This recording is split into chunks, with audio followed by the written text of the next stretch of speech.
Tur aku marem banget kok, Nduk, sajeg jumblek. Aku iki dadi cangik ketemu karo lurah tur dasare piyayi putri sing grapyake sing luwese kuwi ora ana sing ngungkuli lurahe jarak kene. Iya, piyayine blater. Oh, blater temenanan tur ya penuh dengan menebarkan rasa senyum dan juga sukaria. Iya, mula ya ora aneh Ramokal ditresnani karo para warga masyarakat. Iya, tur ya penggalihe tentrem ketoke piyayine santai. Santai. Yen ora santai mokal nduk bulurah ki awake nganti kaya awakmu. Ha iya, Malah sore mau iki paring dawuh, Pak Dalang njaraki aku mau. Mangke menawi adegan limbuk cangik mangdalke cangik tok mawon limbuke kula ngono jare ngono. Sore mau, palogi ngono kuwi. Ha iya. Wah iki lurahe te antik men te unik men to iki ajake. Ha iya. Temenanan. Ngono kuwi mbuh kok nduk. Mau aku teko duk kuwi bar magrib kuwi wiwit saka musala iki ditutke nganti jagongan mbuh nganti meh acara wiwit aku dandan panjenengane lagi kersa ninggalake aku. Jagongan glanuk sing maune aku karo bulurah jarak iki rong depo dadi kari sak depo ngono kuwi. Bulurah nyedak nes saya cedak. Mongko ning mburiku ki ya nek bojoku Bu Kesi, bulurah ya santai ae. Lah iya. Men raket supeket wong kulino ngurusi piyai akeh ngurusi dalang siji angele sepira. Dodolan ning jaba ya akeh jentrek-jentrek kaya ngono kuwi. Ya. Yen ra merga bulurah pinter ya mokal bisa mawujud kaya ngono. Temenanan. Ning ya nalika aku arep munggah panggung mau bulurah mau meling, mung kari golek jodoh. Ha iya wis tenan. Wis genah jos wong nyatane piyayine ya setu legi. Ha iya apa kuwi? Setengah tua lembu ginak-ginuk ayo. Supeket anggene memitran lan paseduluran karo piyayi ing jarak kene ya, Mak. Tenan kuwi. Tur hebate wayangan iki bisa terwujud kuwi merga ya saka dana desa, dana saka perangkat, saka bulurah pribadi, saka para kadang-kadang sing biyen lenggah ana ing jarak, sing wis tindak mligine ana ing Jakarta, akeh wong sponsore ya akeh. Sing pengusaha ku ya urunane 1 juta, 2 juta, 3 juta ngono ki ya ora abot kok. Ya. Ewadene sing uripe pas-pasan ya wis dibukul rata per wuwung 30.000 ngono ae. Nggih. Bener 30 nggih, Pak, Bu. Ya apal wong aku kancamu mesti apal. Bab ki yen abot kuwi dijunjung bareng-bareng, engko dadine enteng yen wis enteng ayu dicangking bareng-bareng. Ora ana gaman sing ampuh bisa mujudake bersih desa sing hebate kaya ngene tanpa nggunakake kekompakan, kerukunan, harmonis, samat sinamadan, gotong royong sing nyatane hebat dan luar biasa. Ya wis muga-muga ora lokak saya kebak. Amin. Kabeh para warga masyarakat jarak mliginipun bulurah tansah dipun paringi istiqomah. Muga-muga ora kena godha. Ayo. Lan uga warga masyarakat pinaringan kesehatan lahir batin, murah rejekine, melimpah ruah kebak ing reh barokah. Sedaya pinaringan sehat. Sing klasik kula nyuwun dumateng Ibu Sukesi Rahayu. Ya, klasik apa? Sinom nyamat wae. Ya, Nggih, apa kuwi ngedemke swasana luwih dhisik nadyanto iki engko ana bintang tamune Cak Yuda karo Mbak Prigel. Ya, Ning ibarate pedah montor dipanasi alon-alon luwih dhisik. Ya, Monggo Ibu Sukesi Rahayu badhe matur rumiyin kalih bulurah napa mboten Bu Kesi? Kula Pak Dalang. Nggih no. Ya nggih no matur kalih bulurah no. Heeh. Bulurah. Saestu Bu, kula niku jenengan timbali mriki remen sanget. Matur nuwun Bu, senadyan to niki wau bojo kula jenengan pepet-pepet. Kula saestu mboten napa-napa. Bojo kula niku aku salah niku wau. Ngendikane bojo kula plerak-plerok kula mboten jenengan nggih pirsa dhewe to. Kula tinggal macak to jenengan wau nggih to. Nah. Pramila los mawon Bu. Los. Sik. Los mawon Bu. Los mawon Bu. Bojo kula niku lek teng panggung ngeten niku sampun kula liarke Bu. Dalem sayang. Pripun? Mboten ngoten, tegesipun menika tandha katresnanipun kalih seniman ngoten niku bulurah. Kula niku wedi wong mriki langgen agama to Bu Kesi. Kula wedi. Asmane wae Ibu Dakwatul kula. Wis medeni sik to kuwi. Wedi kula menawa. Medeni. Bareng petuk karo dalang langsung Pak Dalang. Lah iya. Malah santai ya. Santai ya ngono piyayi sing merakyat wis ngono kuwi. Ayo hebat luar biasa. Kepara ditenggani kalih Pak Camat. Pak Camat. Nggih, Bu Camat wonten nggih. Terus Pak Camat kae lho Pak sing nembang kae lho Pak sapa asmane lali aku. Sapa? Sing pondok pesantren Gontor kae lho.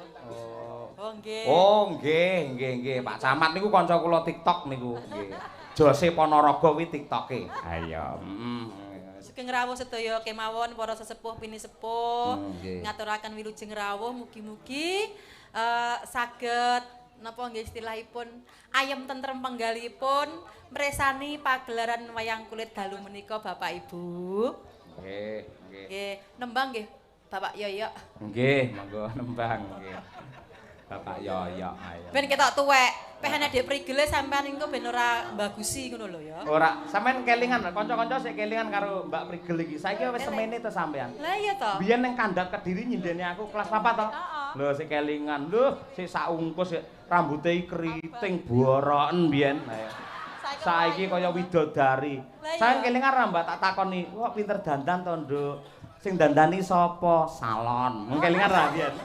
Yo iki wong iki. Nggih, kula nggih tasih kemutan jenengan dawuh ngeten. Anu kuwi jane gelungan apa kuburan kok kembang tok ngoten. Ya Allah, Bu Kesi, Pak Yoyo. Lah komplit nang kene enek cambahe, enek bayem, kangkung, ayo. Kari ngrujuki ngangge apa jenenge sambel pecel. Oh iya. Makasih, Nduk. Ya. Monggo salam. Sugeng dalu. Assalamualaikum warahmatullahi wabarakatuh. Cak Yudo. Wilujeng dalu. Assalamualaikum warahmatullahi wabarakatuh. Nggih. Wah, alhamdulillah wa syukurillah saged kepanggih wonten ing desa Jarak nggih. Nggih. Mercane muni sik. Men saya meriah kok. Nggih, saya meriah. Nggih. Sik apa neh? Oh, ngenteni bare nika mungkin man ben. Lah sebabnya napa? Ora ngrungokne aku, ngrungokne mercon nggih. Iya. Nggih. Ben ditelasne sik. Nggih. Lah kados mekaten menika lho. Nggih. Kehebatan dan juga semangate Piyai Jarak. Nggih hebat. Nggih. Anggenipun kepengin memeriahkan bersih desa syukuran wonten ing mriki. Leres dawuh panjenengan. Malah kepara mengke terakhir mboten mercon, Pak. Napa? Langsung bom. Hebat. Apresiasi dan salut untuk segenap panitia bersih desa ingkang wonten desa Jarak mriki. Lah nggih, luar Nggih. biasa. Nggih, Lagi iki lho dagelan metu dibarengi mercon ya iki. Nggih, nembe niki. Ben kersane telas riyen. Ah nggih. Nggih. Hebat. Pangapunten Bu Lurah. Wah, sampean kalau wau pun sapet jagong kalih Bu Lurah. Suwe. Nggih, kula mboten dandan wonten balik desa Kadowan, Mas. Lah terus dandan temu ndi? Kula teng kandange Mbah Misnun. Ing atase jenengane pelawak kondang, pelawak viral laris kok iso ning kandang lho. Lah pripun wong balik desa adoh ku mlaku kadohan panjenengan apa pas nimbali kula mengke malah kesuwen. Akhirnya ampreh cedhake kula teng wingking. Nggih. Teng kandange Mbah Misnun iki sapine wih gedhi-gedhi, Pak. Nggih to. Kula pas pipis lha kok sapine wedok mundur ngene to. Wis jelas iku nek somben pedete mirip aku ya berarti karo aku Mbah Misnun iki. Iya. Alhamdulillah Nggih. kalau wau minggah panggung dikawal karo Linmas loro. Sing siji sopan tenan. Elok Piyai mriki kok. Sing siji nrimo. Kok iso nrimo? Lah jenenge sopan karo trimo lho. Nyat asmane niku. Nggih, sing sopan iki sampean pirsani piyayine. Pripun? Mas yo tuwekno gaul rambutnya dirondap. Saya kaya tanduran. Kula dikowawal ning ndi ditutne. Lho dandan ning kandang ya ditutne, minggah panggung ditutne. Nggih. Sing ngerti kalau dagelane teko. Lah sing gak ngerti kalau malinge kecekel. Kula kan nggih isin to. Niku mergo panitia tanggal jawab ngoten niku. Tanggung jawab. Nggih. Niki patut diapresiasi dan salut untuk pemerintah Desa Jarak. Nggih. Karena nopo sampun gelar wujudipun bersih desa punika naluri nalar sing diuri-uri Leres. warisanipun para leluhur, warisanipun para kuno. Nggih. Sebab apa diarani kuno zaman aku rung ana. Mulane dilestarekne diuri-uri ini adalah sangat luar biasa. Leres. Nggih. Hebat tenan kok. Nggih. Wong nyatanipun Piyai bersih desa niku janjane tetep sambung kalih tuntunan agama kok. Leres. Gitu. Dawuhipun intine nun sewu, intine Nggih. piyai bersih desa niki lak ana 3. Leres. Siji syukuran, 2 sedekawan, angka 3 niki kangge ajange silaturahim. cocok Sing dawuh telu-telune panjenengan. diperintahne kali agama. Anandofatu minal iman, kebersihan sebagian daripada iman. Wong resikan menika sak pirangan saka iman. Leres. Jer ngawontenaken bersih desa menika bakunipun ngresiki jiwane, lahir lan batine supaya ora ana suker sakit. Adoh saka memala, adoh saka sukerta, caketa ing kawilujengan, katentreman lan kabagyan kabeh warga jarak tak dongakne panjang umur Allahumma. Amin. Akeh rejekine Allahumma. Sehat awake Allahumma. Lunas utange Allahumma. Jelas mekare gung lunas Mas nika. Kok iso? Amine banter kok. Wah iya. Kula niki kalih piyayi jarak niku pun boten sinten-sinten Mas. Oh, asring tidak mriki to? Alah piyayi jarak, desa jarak niku saya sudah paham. Desa jarak niku terdiri dari 2 dusun, 4 RW, Leres. RT-ne 14, Nggih. jumlah penduduk 3.100, rondone 240. Sampeyan ning nganti tekan rondo bareng Loh, ngapal. survei. Survei karena apa? Ini eda info yang masuk valid, boten saking sinten-sinten. Nek akeh men rondone. Lho, lah pripun lah Yayang? Sampeyan boten pirsa Yayang to? Yayang sapa? Lho, bulurah pacare sapa masane? Masya Allah nembe ngerti. Sekelimah sampean matur teng dhuwur panggung nyocok rasane ngatiku Mas. Sampean ketoke pengen dadi pesaingku ketoke. Ngapunten Cak Yuda, kula mboten ngertos saestu. Ora ngertos Masya pripun Allah. kudune kan sampean kulak pawarta. Bulurah ke sejatine sapa? Masalah saestu kula mboten ngerti. Dados bulurah niku Pengen nun sewu. dadi pesaing sampean teng mriki. Mboten ngerti. Dados bulurah gandeng kalian jenengan. Dangu Pak gandeng kalih kula. Pripun to? Syukur. Sampean ngelokne bulurah lemu wah ra ngerti khasiate wong lemu sampean. Lah piye khasiate wong lemu? Wong lemu niku penak Mas. Kok iso? Ning ngisor iso dadi kasur. Ning dhuwur iso dadi selimut. Ngiringan iso dadi guling. Keloni setengah jam ning sikil iso kram ngene terus. Nggih. Dadi jenengan caket sangat kali bulurah. Lho, bulurah niku pripun kok nek kalih kula nek nimbali niku mboten Mas, mboten Cak, mboten Pak. Terus Sayang. Masya Allah. Lah kula nek nimbali mriko beb.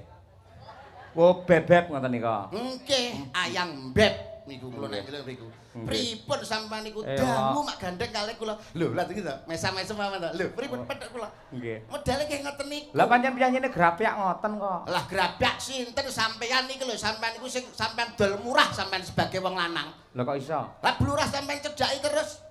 Lho, sing nyedake mboten kula, bulurah Lah, iki sinten? nyedak-nyedak malah nyedaki kula malan. Tul. Weh. Kuwi dihormati piyai sak desa lek menyeluk sanggrimu dhewe. Saya blurah non saya. Aku kapil zaman pacaran. Tak teluk taltul ae. Pancen asmane dakwatul. Tul. Nek dakwahe ngedeni tule lho sing gak medeni blas. Nggih. Nggih. Bu, blurah. Ayang. Wah, Dik kaya ngono to kelakuanmu. sampeyan nek kasar kuwi bulurah lho. Lho, maksudnya nuwun sewu ini tidak ada batasan antara lurah dan bawahan, tidak ada tamu dan apa itu tuan rumah. Ini adalah antar sesama kasih sayang. Wah, nggih. Sayang. Aja mbok baleni. Kowe iki nek wis sitok aku ya saku tok ae. Iya to. Weling ora? Zaman awakmu jago lurah pertama sing kragati sapa? Kok sing ngragati sampeyan to, Pak? Sapa sing ngomong ya pake kono to, Pak. Tak kira sing ngragati kono ora. Sapa kula mamung nderek urun ndedonga. Urun ndedonga lho. Masya wong urun niku urun isa urun tenaga, Nggih. isa urun prabeya, Leres. isa urun donga. Heeh. Ha nek ora isa urun tenaga, urun prabeya ya urun donga. Ning nyatane pripun 3 periode dimenangkan oleh budak wadul Luar pokoke biasa. solihah. Oh, elok tenan nggih. Wis pokoke 3 periode sok ben rasa jago neh. Ya ora entuk pancen maksimal 3 periode kok. Lah iya mulane ra entuk gak takon. Oh, nggih. Momo entuk ya menang neh dheke. Ora nek musuhe kok. Nggih rencana niki kula wau di WA. Pripun? Wayang kulit niki mboten namung setahun sekali.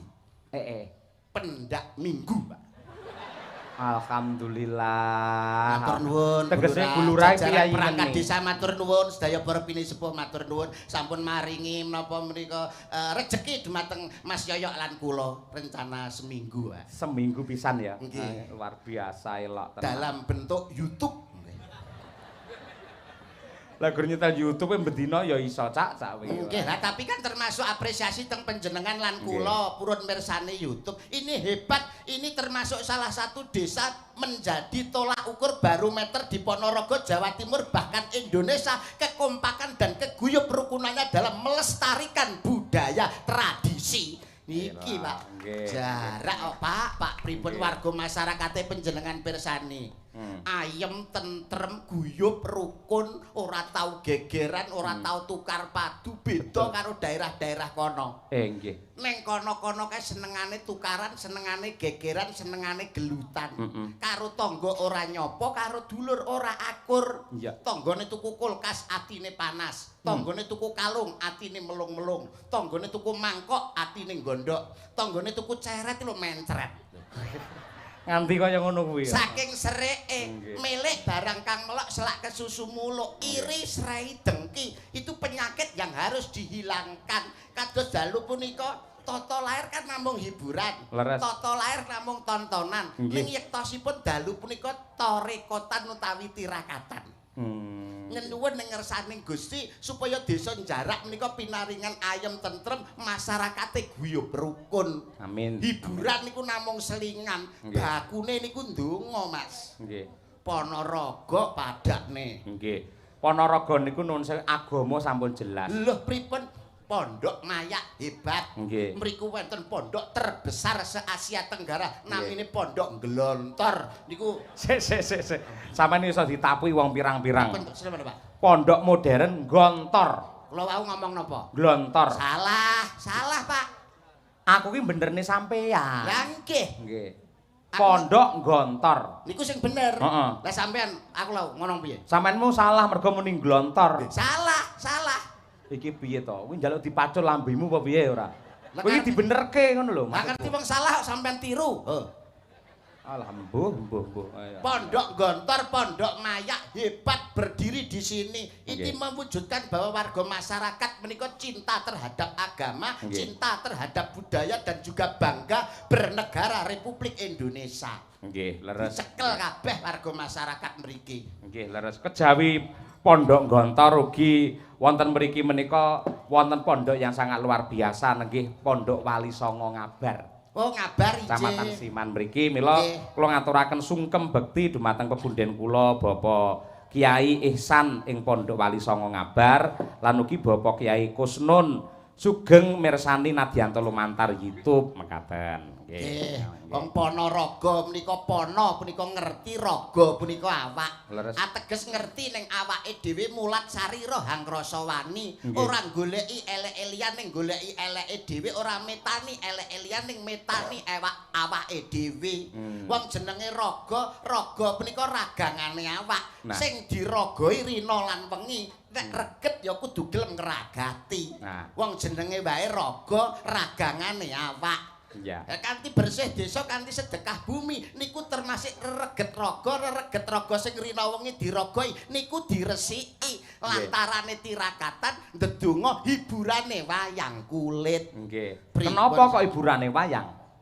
Napane? Sebab wayang menika naluri, Mas. Wayang punika jarwa dosoke warisane eyang utawa wajib sembahyang. Tinggalane para wali, tinggalane para sunan. Paham kula? Sing nglakokne wayang jenenge dalang. Dalang menika tegese ngudal piwulang kang luhur, piwulang kang becik, sing becik padha dienggo, sing elek padha ditinggalno. Sampeyan dalang, Pak. Oh iya. Kok sik kelir ngopo kok rupane putih? Kelir rupane putih niku nggambaraken jagat menika suci. Apa to tegese suci? Bulurah susune sak panci. Kowe tak kepruk dhewe lho, ora senengane ora. Sering anu ngoten lho, sering sulanan suci tegese kaya jabang bayi lagi lahir ngono kae. Jabang bayi kang lagi lahir ora duwe dosa, niku suci tanpa dosa ibarate kaya kertas putih, Pak Yoyok. Wayang tengen karo kiwa. Tengen karo kiwa. Kiwa tegese iki hawa. Wong kendel nih hawa nafsune. Umalungkung adikang adigong adiguna. Sing tengen ngopo kok madhep rono, sing kiwa ngopo kok madhep rono kabeh renek sing madhep rene. Nek adep-adepan kancane glut ngiwangi, Pak. Lah iya ngono kuwi. Nggih. Filsafate nganti kaya ngono. Filsafate lho lha sampean kula tangkleti sejarah mboten paham kok. Napa? Singosari ngadeg, bar Singosari ngadeg mudhun Majapahit. Bar Leres. Majapahit turun kerajaan Islam pertama Demak. ning tanah Jawa, Demak. Sakniki kula takok, sing ngedekne masjid Demak sinten? Halah Raden Patah dan juga para wali Allah. Aduh. Enek saka guru siji saka Kanjeng Sunan Kalijaga. Kosek to sejarahe ngono kuwi. Alah sejarah endi kok. Wong ngadeke masjid Demak gak paham, sing ngedekne masjid Demak sinten? Sunan Aduh, salah. Raden Patah. Aduh nyapa Raden Patah usung-usung bareng. Angel men to iki. Heeh. Jeneng Sunan Kalijaga. Ah, mboten saged. Lah sapa? Pengen roh sing ngedekne masjid Demak. Pengen. Tukang karo kuli.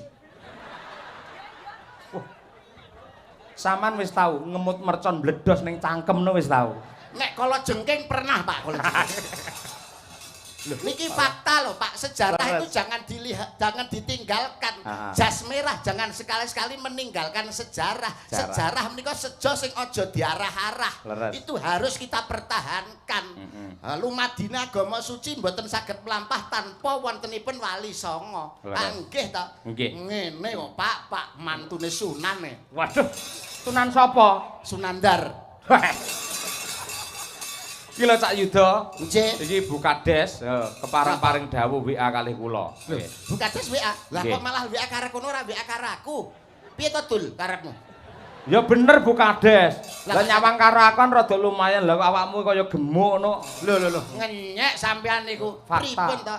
Nggih. Wong gila pe kaya ngene kaya gemuk. Pripun Kilo dawuhe. Surasane pripun? Mas Dalang, Ketua Paguyuban Kepala Desa, nenggih Kepala Desa Sekaran. Menika Pak Kades rawuh kalian Pak Dewan Bapak Riyanto. Lah niku Mbak Kades Sekaran. Nggih. Wah, niku tukang nyawer niku. Nggih to? Nggih.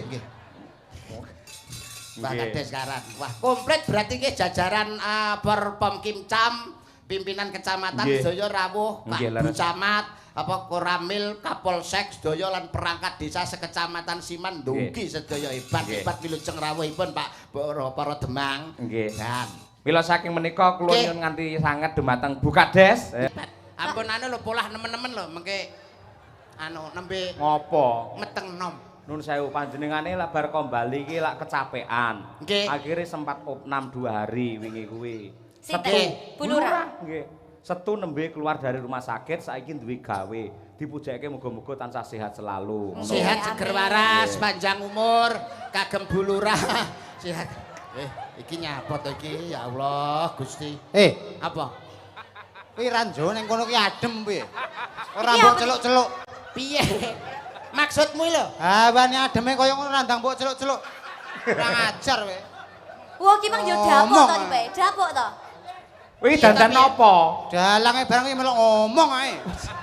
Kok sik ngerti-ngerti nek muring. Lah dalang ki ya wajibe dalang ki ngomong kok wong ngomong mbok seneni lho. Sing didol yo kuwi nek kok. Sampai aku ning kono kademen ra diceluk-celuk. Kok ngapunten kula mboten gawane jenengan lho iki kudune lek ya ngapunten Mas bareng. ya kula mboten kula mboten ngomong panjenengan wau. Pripun? Bu Lurah niku kan ngersakne remenane kan wong sing paling ganteng. Raden Janaka. Bagus. Nek nggon wayang kan Janaka. Lah niki kula betakne Janaka Sriwedar. Sriwedari to? Nggih, sampean pirsa Mas Ali Marsudi. Ngerti no. Kalah ganteng kalih niki. Nggih. Agus Pras. Nggih. Kalah ganteng kalih cah niki. Janaka niku. Janaka. Lagi iki ana critane Janaka tek plontos. Ora ro, anumu ki lho ndi? Kuplukmu ndi kuplukmu? Jamangmu ndi? Lali. Iki Janaka apa alien ngono. Lali tak cangking. Nah, Iki lho apa ngono lho. Ademe kaya ngene randang diceluk-celuk kan. Iki permintaane panitia Bu Lurah sing ngersakne. Ken nyuwun Janaka. Niki mersih kersane napa niku tari Prahmen Bambang Cakil. Oh, nggih. Lah Cakile sinten? Lho enten mengke kula saged nyakil. Oh, siap. Niki ngono. Kowe dadi Janaka lho, Jan. Saka kono lho, Jan. Aja jan ngono to lek nyeluk. Lah masuk Yo ngono. Yo sing lengkap Janaka Ya ngono. Mas Janaka. Piye jogete? Alah. Meseme lho. Iyalah. Pripun, Pak? Pripun? Mas Ali Marsudi pripun? Kalah tenan pedhot lek musuh iki. Lah iki njogete marai gumoh wisan kok ayo. Saking sampeyan nyek. Siap ya Mas Janeko ya. Awakmu ya engko nek tak anu ya ta. Nggih. Sri Drusanga sepinten, Mas? Nalika. Lah menengo. Menengo sisik ke lho. Nalikane ro ing dalu. Wah,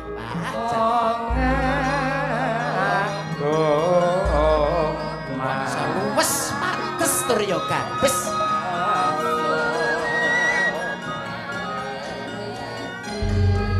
Nenggih sinten to ingkang kepareng lumaksana? Nenggih menika to warnane satriya panengah Pandhawa Raden Jancuk. Janaka. Satriya dedeg pideksa pengawak Prabata Sengganda ing driya. Mila datanama mokal akeh kang ngundhangake yen to priya ngundhangake kasektene, yen to wanita ngundhangake kebagusane.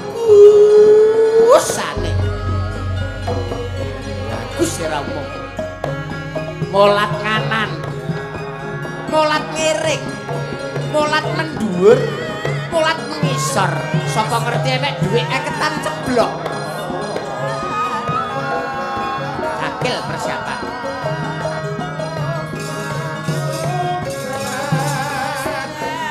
Tunjuk batrate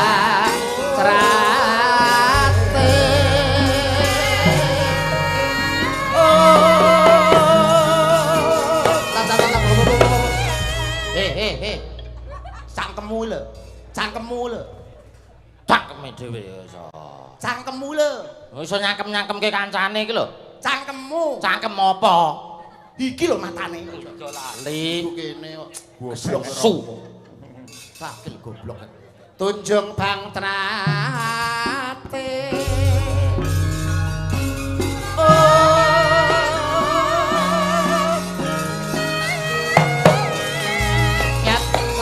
Kalamwana gelar pada bocah kebablasan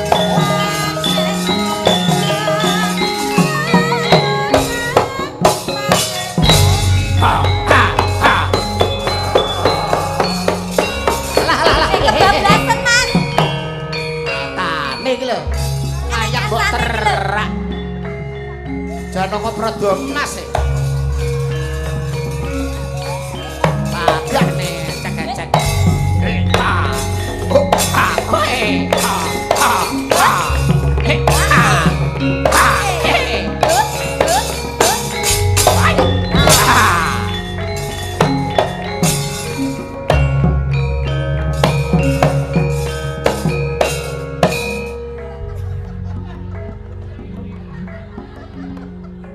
Iki arepe perang apa refleksi to iki ora? Iki perang apa pijet-pijetan? Perang kok malah Janaka masuk angin Prada Mas kalian. Gapete sungu gede.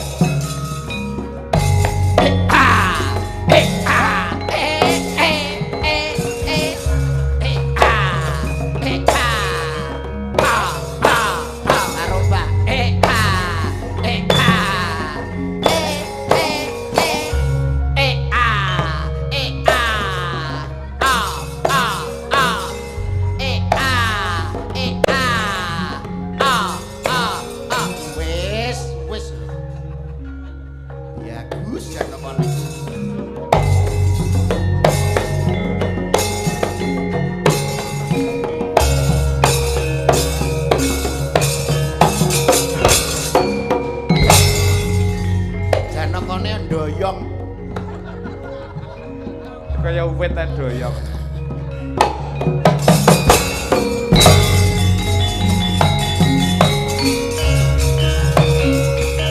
Apik dibayange apik.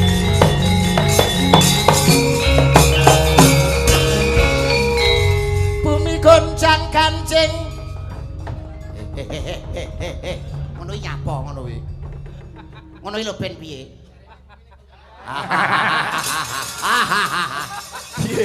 Piye? Jare bumine gonjang-ganjing. Iki Mas sulukan bareng dodo bareng. Kowe ulat-ulat tok. Piye nek ulat-ulat piye? Tak. Teko dadak melu-melu. Kaya polahe wong aceplik. Eling yen kaloke ngrating bawana murwani. Ing bawana murwani. Lagi iki nek Janaka setruk kae. Lho, pripun iki Kuwi lho sawangan iso keter lho. Niki garap Pak, kreasi. Oh. Garap kok. Ayo, monggo omong-omongan. Piye kabarmu? Alhamdulillah apik. Pengen apa aku ngebis ning kono Pak. Becak. Habis anu restu aku. Matane lho. Kok Lah, iso omong-omongan petuk karo enconane Jare kono ngomong-omongan. caturan wayang ki lho, Blok. Jane kok Walah ngono. suwodok kene kowe engko. Madang berkus, saya kalau tampil madang berkus, saya tampil berkus, berkus. Walik. Walik lho. Domong kualik. Kel. Suarane lho sing kualik. Piye to kuwi? Madang berkus, saya kalau tampil tamparan berkus, berkus. Yayi, ingkang walik contongipun. Ki suarane iki. Oh iya. Ya Le. Ana satriya bagus ngagelah tengah dalan sok. Aduh. Tak bacok kene engko suaramu lho suara cakil iki. Oh, cakil to. Harga diri hamba kowe iki. Waduh. Cakil. Ana satriya bagus ngagelah. Apane? Bundek men cakile. Ana satriya ngagelah. Apane? Piye to cakil kok budek meng niku lho. Omongane ra genah lho. Kowe iki ngomong malon ae lho kono ben genah. Iki cakile rada budek. Oh iya. Janaka Janaka. Walik wajah ya kaya cakil. malah apik cakile ora. Ayo, rada alon ae, Kil. Ana satriya kagelah ana tengah dalan mandeg dhisik Gus, mandeg dhisik ngaku. Buto. Kowe apa katarak? Lah nyapa lho? Lah wis mandek ket mau jek kon mandek. Dite iki tarah cakil ki takone ya ngono kok iso. Sapa mandeg dhisik Gus, mandeg dhisik. Sapa jenengmu lan saka ngendi papan dunungmu? Yen tambuh kambek aku. Alah. Janaka kok kambek lho. Tambuh marang aku. Yen tambuh marang kambek aku. Nek wis nganggo marang gak gawe kambek. Kambek. Ki malah kelingan bojone Aang aku. Yen Yen tambuh marang aku panikaing Pandhawa kekasihku Raden jangan nongko. Raden sapa? Jangan nongko. Enak jangan tewel kei sambel raupne raimu. Ora Janaka jangan nongko. ora entuk nesu. Ya aku ora nesu. Yen tambuh marang aku panikaing Pandhawa kekasihku Raden Janaka. Janaka. Ya Raden Darmadi. Permadi ding. Alah nganggo ding. Permadi. Ya kumbang ali-ali. Wah jenenge akeh. Enak. Kumbang ali-ali. Peran sejamu Den. Ngetutke jumangkaing suku Kedaping Netra. Kena tak kandhani luwih becik Bali Gus Bali. Aku mbok kon Bali. Ya. Ya wis. Lho. Aja. Lah kon Bali kok. Perang manute. Bali. Ngono kok ayo. Bali ya Gus, Bali. Rawon. Bali. Enak rawon. Enak Bali. Enak rawon. Enak pecel karo sate ayam. Terus culek ning mripatmu. Wong kok iso Bali iki kon bali. Ora entuk Kena nesu. bacut ra kena bacut. Kena mbacut, ora kena ya mbacut. Das butok pating jenggelek. Ndi? Lah etok-etoke Mas Janaka yang bagus. Das buta pating jenggeleng, Janakane bagus. Makasih. Janakane modern. Ya ngono kowe wani karo aku. Sing tak wedeni ababmu. Apamu? Sing tak wedeni apamu. Wah, adalah kati dhuwur. Kurang dur ancik-ancik Gunung Mahameru. Nah, sip. Kati gedhe. kurang gedhe kemulan mega. Sugih japa mantra. Ora watak satriya megur marang batang yaksa. Sugih utang. Sauren dhewe. Ya apa nek Janaka kok sugih utang iki lho kok. Muni takon sugih utang kok. Yen kowe wani karo tak tabrak kemudian langsung sumpir kuandam. Sing muni iki Janaka lancang meniki. Sing muni tabrak iki. Lah kono rantang nabrak-nabrak. Muni nabraki kowe. Ya. Yo. Yen pancen kowe wani karo tabrak kemudhar langsung sumpir kuandam, Gus.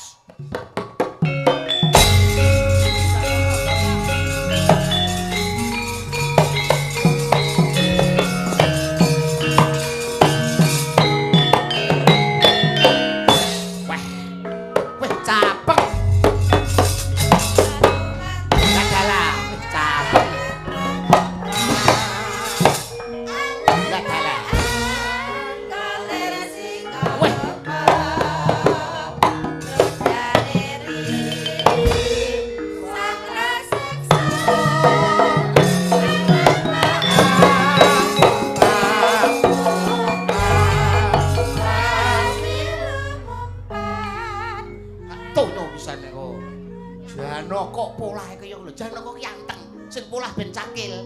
Nyangane penake mane. Untung. Janaka kulino delok orkes. Ah.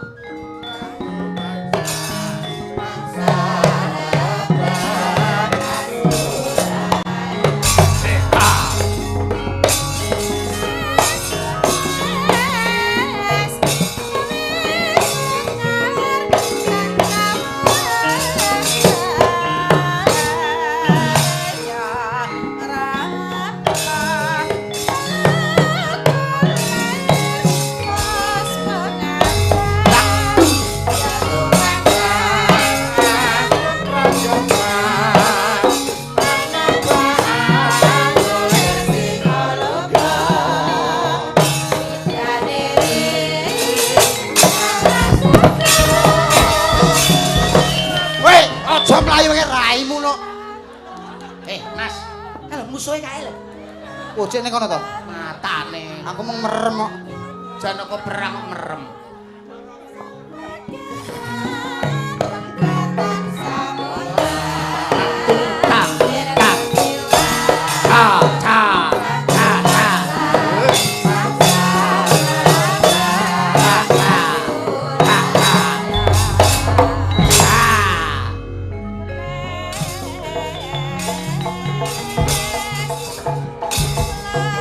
Bertanding dari sudut biru, kalah 2 kali, menang 6 kali. Inilah dia, Christian. Tono pisan kowe.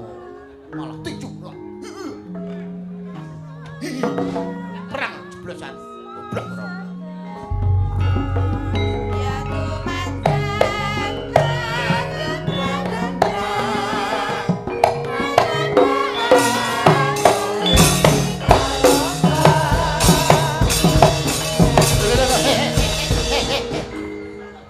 Tawur nang orkes lho. Perang lho, perang sing apik. Ayo, keris. Nah. Tak keris. Lho. Kowe iki nyapa? Ora apa-apa keris etok-etokan. Ku menang kowe. Ya. Janakane mlayu.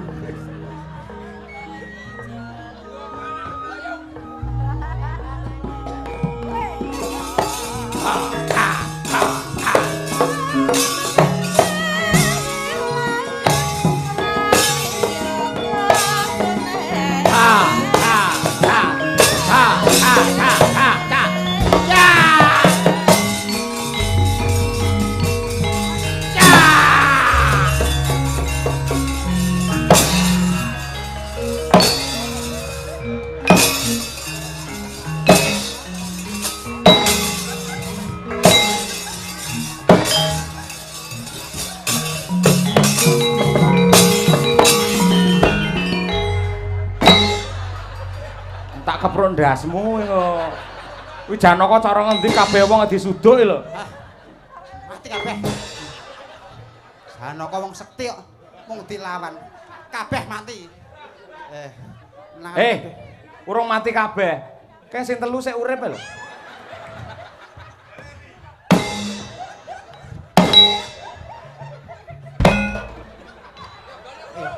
Kabeh mati.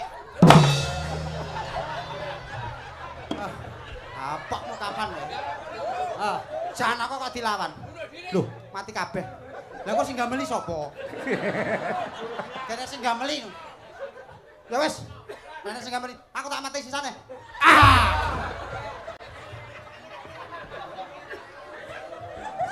Pun bar wayange pejah, pun. Wis. Wah niki hebat. Pramen Bambang Cakil saking Sriwedari grup C. Grup C. Ayo wong tukang lokat wayang wong gumun. Hebat. Lho, sing nyendang gong urip-urip. Uripne, Janaka diuripne. Diuripne. Dilus. Pujo pajapu pinjal tumane asih semprong bolong bungkal rondo ngarep rawanan melaku. Urip kok. Urip langsung iki. Mati. Aduh. Alah. Malah dhewe mati. Wah. Hebat. Lagi iki lho Cak Yuda. Napa? Janaka lek pancen ngligo tanpa ngangge kostum to. Nggih. Lah kok iso ngatasi Janaka iso ngangge puteran radio barang lho. Pundi puteran radio? Kuwi sawangan ngen dodo nek puterane radio barang. Alah. Iki apa to, Ndel? Iki caplak. Heh? Caplak. Masa caplak? Caplak. Aku nek ngono duwe ngene loro ya, Nek. Kowe duwe lho. Caplak. Prigel kowe duwe apa ora? Alah. Alah tekok ngene prigel. Elak luar biasa iki. Prodo Mas lho Mas niku. Heeh. Mas Mondol ayo. Nggih. Maka pamundutan kersane diatasi Mas Mondol nggih. Kula waos rumiyin nika. Saking Jayadipa Travel Jakarta Ponorogo. Tempat kantor Ponorogo Bapak Darsono Tranjang nggih. Nggih menika nggih salam mugi Mas Yoyo. Nggih. Niki saking keluarga besar yang ada di Jakarta, keluarga besar warga Jarak yang di Jakarta. Nggih. Niki sami nonton wonten ing layar lebar di sana. Terima Salam kasih. hormat Nggih. nggih, sukses selalu untuk dulur-dulur yang di Jakarta. Nggih. Beliau yang ada di Jakarta sebagai donatur pagelaran malam hari ini. Leres. Nggih, leres. Ibu Mistin Pulo Gadung minta lagu Bojo Loro. Nggih. Assalamualaikum warahmatullahi wabarakatuh. Waalaikumsalam. Wilujeng dalu, Mbak Luyu Limbu. Nderek pitepangan kula Pak Suroso bakule sate ayam. Ingkang pidalem wonten ing Desa Jarak, Kecamatan Siman Ponorogo. Hambok bilih dipun keparengaken kula nyuwun gending caping gunung dipun jenglengaken. Kalian titipane anak putu.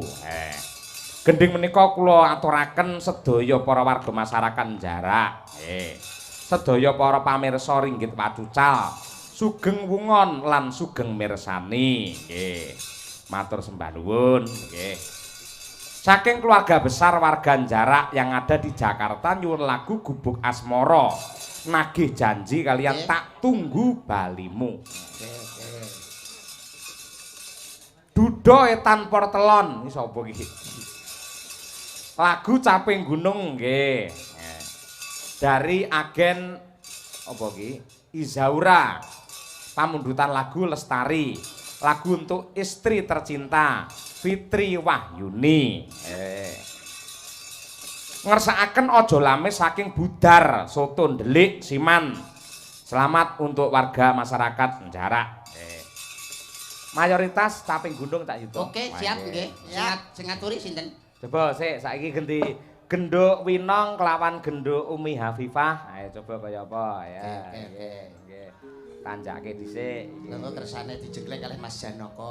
Nggih. Coba kaya apa. Ampun macak ngeten iki ra gelem diceluk mondol. Ra gelem ya? Mboten, pokoke Mas Janaka. Ya Mas Janaka ya. Minimal ya Jan. Janakane bagus tenan. Makasih. Nggih, ya, nggih. Lah iki jengleng lho iki. Nggih, oke. Nggih, siap, nggih. Pangkur samping gunung wiwit saka Umi Hafifah dhisik. Ya, Hafifah iki sing jeglek aku, ku nek Mbak Winok sing jeglek kowe. Oh, Oke. Ya, Om. Saben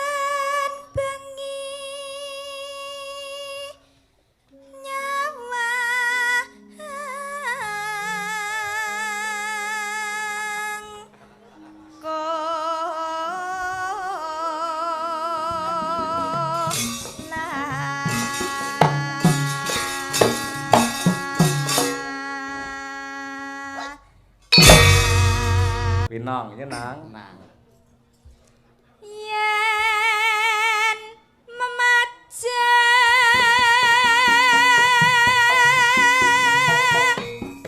hamung karo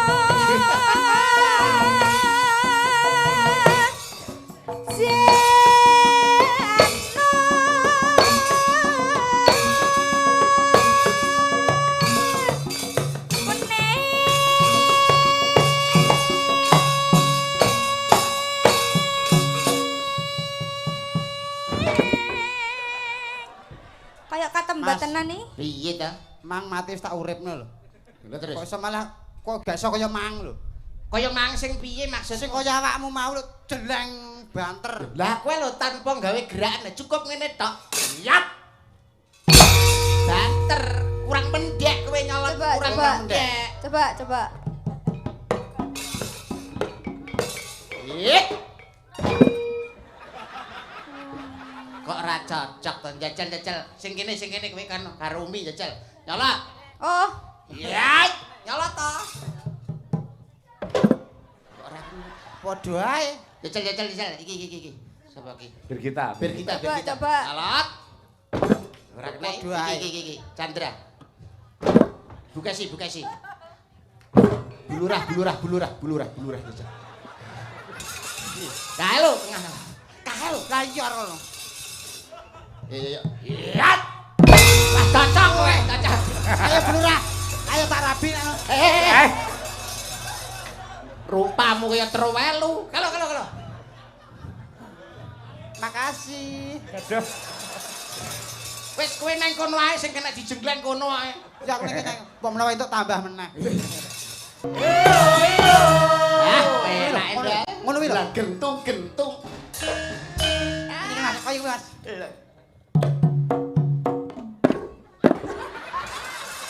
Iki lho jajal kene. Bentar ini Umi jajal Lah Umi. gentung.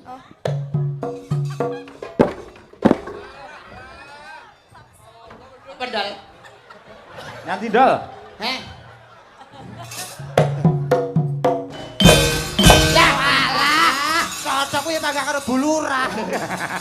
Wes, aku kene aku gak melok kono aku. Porin iki.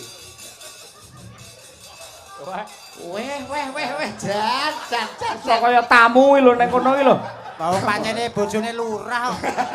Bojone lurah. Apa? Monggo lho Bu nek badhe dipun ketak ndase monggo. Ketoke kono karo kene ku akeh kene ketoke. Lah ya serasi ya Cak Yudo ya. Serasi. Serasi no. Pripun? Sing bulurah kaya komorate, sing lanang kaya komodo. Dadi Kumajaya. Aduh. Seneng ae. Komajaya.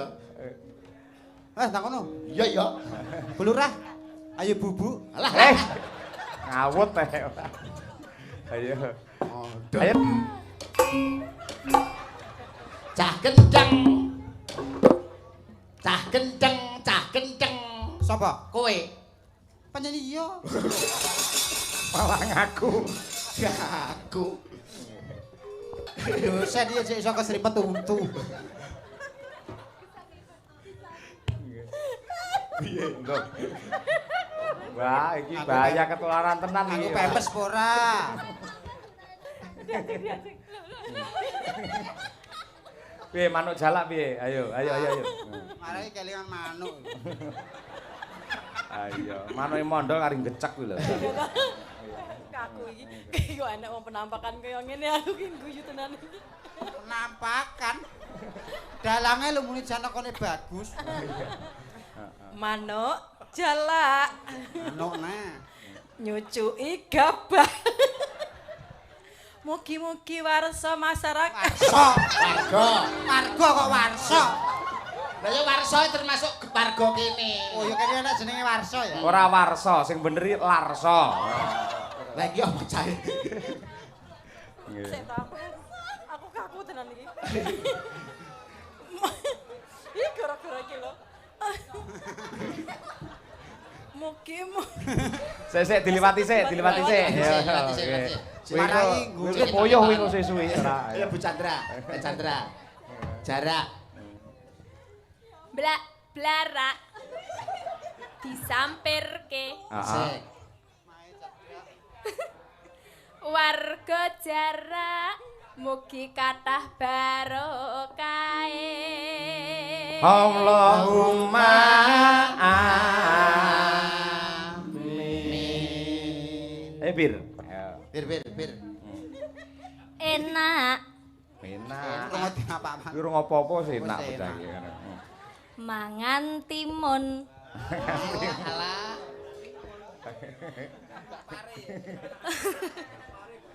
Enak mangan timun terus. Warga jarak mugi guyub rukun. Allahumma amin. Bareng enek mondol sinden kok gendeng kabeh iki malah. Anjen ngono kuwi ya iso nular kok, Mas. Ayo Mbak Prigel, sampean Mbak Prigel. Prigel. Ana luwak. Ana luwak jenenge mondol. Ngene kok luwak. Lah apa? Ki asu kok. Nesu. Oh nesu dagelane lek gampang nesu ngono kuwi. Ana luwak. Heeh. Mangan pelem. Pelem. Masyarakat jarak. Heeh. Ayam tenteram. Allahumma amin. Ping rampung mau buka. Nika sik guyu terus nika. Nika mangsawang bar iki mesti medun mau teles kebes kok jarike wisan. Perkara mondol iki bojoku teles kebes iki jarike ora. Ayo. Lah dingin guyu mak kok cri. Ngene rasa trit-trit bodi. Ndak kowe aja nang kono rene ya bojoku Dal gak kene tekan ndak. ora. Rai. Ngelek-ngeleki pemandangan. Sirahe botak. Nah, bener. Anak kowe. Kok guyang-guyu. Gendeng kok kuwi ya. Heeh. Pancen sumeh kok. Waduh. Mugi sedaya warga jarak Heeh. tansah pinaringan rahayu. Allahumma amin. Ayo. Nong. Ngemut pentol. Senengane ngemut ta. Senengane ngemut ta. Mari kelingan ndasmu lho, Ndok. Nah, iku ngemut pentol Terus karo ngablak oh karo mangap. Terus Mas Mondol ki ditutupne ga tutupne. ngemut pentol karo ngablak Terus? Mas Mondol ditresnani warga jarak. Ha.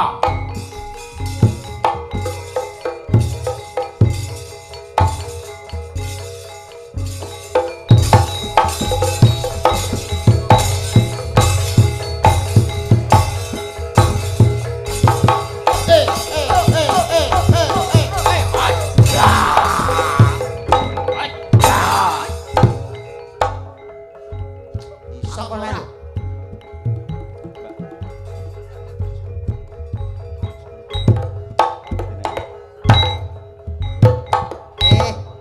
Wis raimu suwak iki ngomong.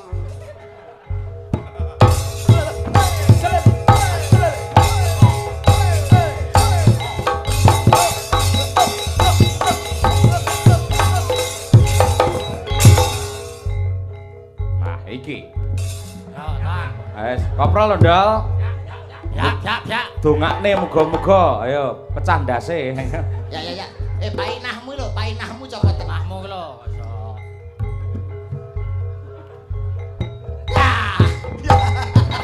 Dompoy lho, dompoy.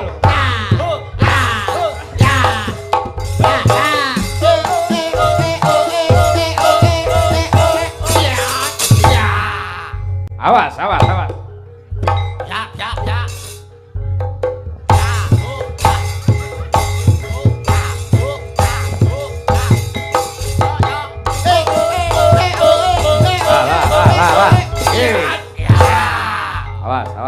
Diresiki sik, Pak. Arep koprol, resi sik.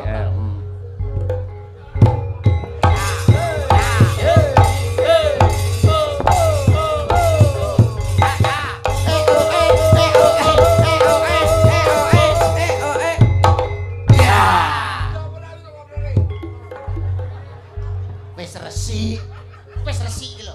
Arek glundung kok.